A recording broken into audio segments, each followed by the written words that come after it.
Hello everyone! So this is the third Iliad review video.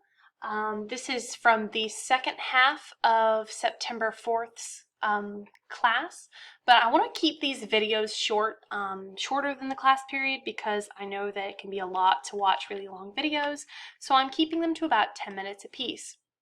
So the first video was the Iliad intro, the second was about the death of Patroclus, and this third video is going to be about the death of Hector and the parallels between Hector and Patroclus's death. So in order for us to talk about the death of Hector, I first want to talk about Achilles' reaction to the death of Patroclus.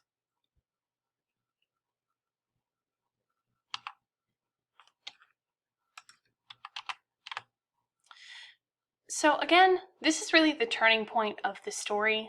This is the crisis moment. Everything that comes after this is building up to the climax of the story. This is where Achilles' rage takes shape. In the last video, we discussed some of the varied and complex reasons underlying Patroclus' death. But for Achilles, this is the moment where his rage goes from being focused on Agamemnon and the Greeks to being focused on the Trojans, and specifically Hector. So this really is a turning point in the story as a story of Achilles' rage. And then we'll focus on this a little bit later, but it is notable that Achilles spends so much time grieving for Patroclus before he does turn his mind to battle again. And as we move through the death of Hector, we'll kind of see the consequences of this. So with the death of Patroclus, Achilles is ready to finally fight the Trojans. Remember that it was Agamemnon who initially inspired Achilles' rage and made Achilles angry enough that he stopped fighting the Trojans, but now he is angry enough at the Trojans to start fighting them again. And the consequence of this is that he specifically wants to come out and kill Hector because Hector killed Patroclus. So the death of Hector in Book 22 has clear foreshadowing. We understand that Hector's not going to make it through this fight. And obviously, first of all, we already know that the Trojans are going to lose this war.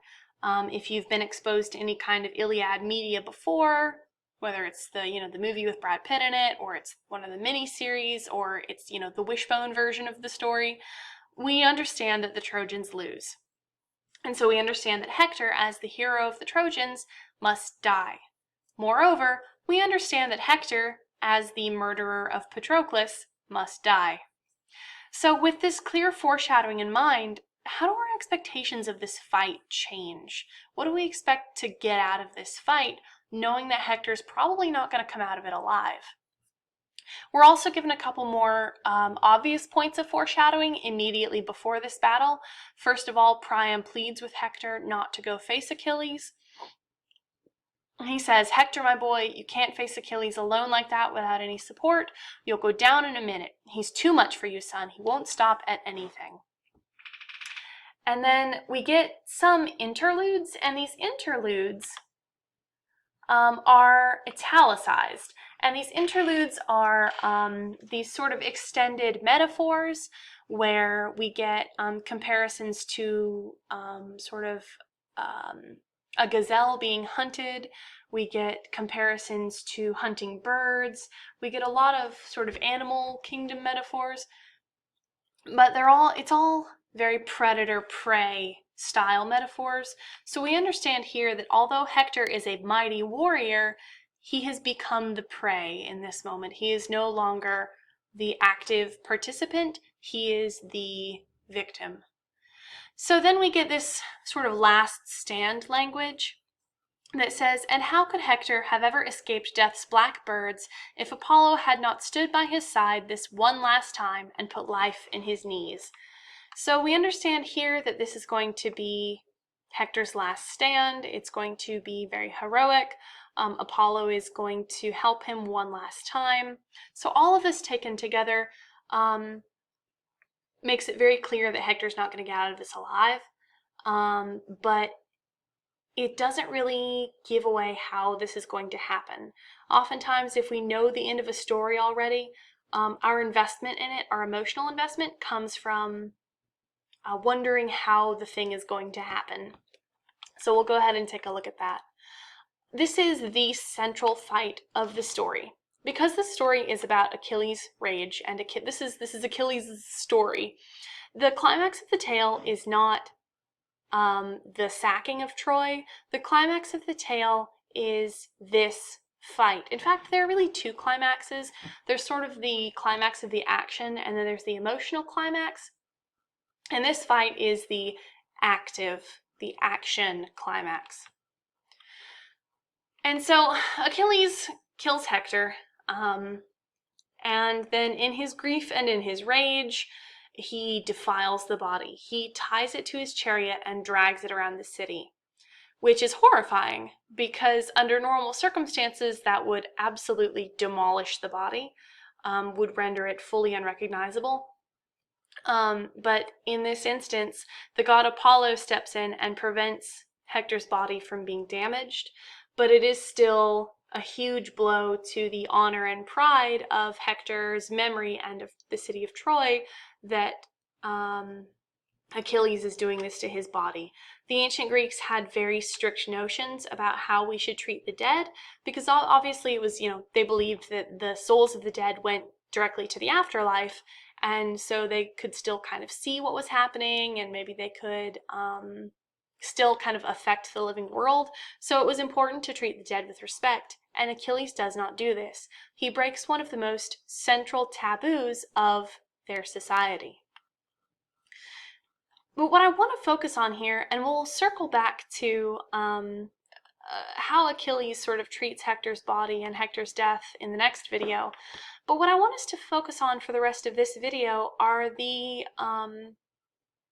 parallels between the death of Patroclus and the death of Hector. Specifically, I want us to look at the laments of Achilles and the laments of Andromache. So here is what the Iliad tells us about these two characters when they first learn of the deaths of Patroclus and Hector, respectively. Here's what Achilles does. A mist of black grief enveloped Achilles. He scooped up fistfuls of sunburnt dust and poured it on his head, fouling his beautiful face.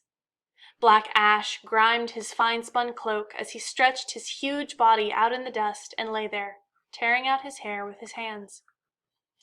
Antilochus, sobbing himself, stayed with Achilles and held his hands. He was groaning from the depths of his soul for fear he would lay open his own throat with steel.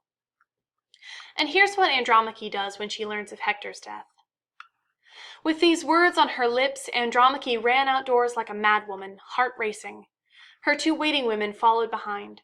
She reached the tower, pushed through the crowd, and looking out from the wall, saw her husband as the horses dragged him disdainfully away from the city to the hollow Greek ships. Black night swept over her eyes. She reeled backward, gasping. And now her womenfolk were around her, Hector's sisters and his brothers' wives, holding her as she raved madly for death, until she caught her breath and her distraught spirit returned to her breast. So there are some obvious parallels we can draw. Both of these are very physical demonstrations of grief, wailing, tearing their clothes, reeling backward, gasping. There's just a lot of physicality in this grief. Likewise, it's notable that neither of these people are grieving alone. It's not just that they happen to be near people when they're grieving, it's that Antilochus for Achilles and Andromache's womenfolk intentionally come to them to provide support in this moment of grief. So this tells us something about the way that this society, this culture, performs the act of grief. It's a communal act. It is a very physically embodied act. We can also see some differences here. Achilles pours ash and dust on his head, he tears out his hair, he stretches out his body on the ground. Andromache doesn't seem to do quite this much. Antilochus is worried that Achilles might kill himself. That doesn't seem to be an issue as much with Andromache. So we're seeing a few differences, and it would not be a stretch to say that some of these differences are informed by their different positions in society, which are then very closely tied to their gender positions. Achilles, obviously, it would be maybe more of a concern that he might kill himself because he has easy access to weapons. He is a martial man, so he would know how to do the job if he did try to kill himself. But Andromache also, it says she raved madly for death, so there is still a connection there, that although there's more of a distinct physical worry that Achilles might kill himself, it is identified that both of them are so distraught, they are grieving so badly, that they wish for death, or they seem to be wishing for death. So compare and contrast these two closely, and the next thing we're going to look at is the actual laments that Achilles and Andromache make. So we'll start with Achilles. Here's what it says. He died far from home, and he needed me to protect him. But now, since I'm not going home, and wasn't a light for Patroclus or any of the rest of my friends who have been beaten by Hector, but just squatted by my ships, a dead weight on the earth, I wish all strife could stop, among gods and among men, and anger too. It sends sensible men into fits of temper, it drips down our throats sweeter than honey, and mushrooms up in our bellies like smoke. As for my own fate, I'll accept whenever it pleases Zeus and the other immortal gods to send it. And then Andromache says this. You have died young, husband, and left me a widow in the halls. Our son is still an infant, doomed when we bore him. I don't think he'll ever reach manhood. Your father was never gentle in combat, and so all the townspeople mourn for him. And you have caused your parents unspeakable sorrow, Hector, and left me endless pain. You did not stretch out your hand to me as you lay dying in bed, nor did you whisper a final word I could remember as I weep all the days and nights of my life.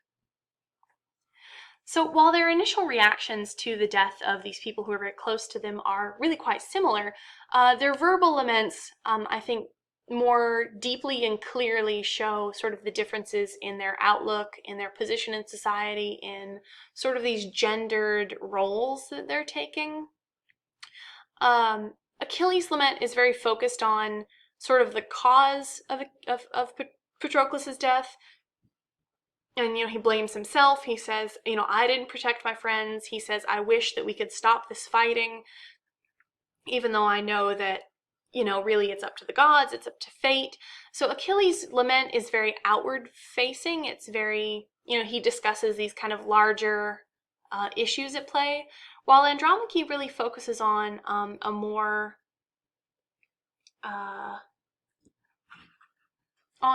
domestic and family-based kind of grieving.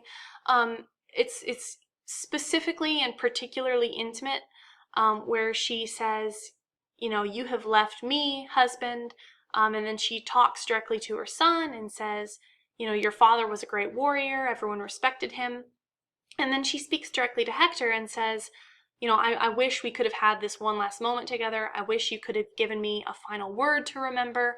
So we do see showcased in these laments a little bit more of a difference. It's still obvious that these two dead characters were very beloved, but the verbal responses to their deaths do showcase sort of different relationships, different priorities. I won't say different amounts of love or feeling, because obviously these are two very beloved characters, but they do serve different purposes and they are beloved in kind of slightly different ways. But more than anything, these two laments show the different kind of social priorities of each character. So we're going to end there, and we'll pick up on our next video with the discussion of the final scene of the story, which is the connection between Priam and Achilles.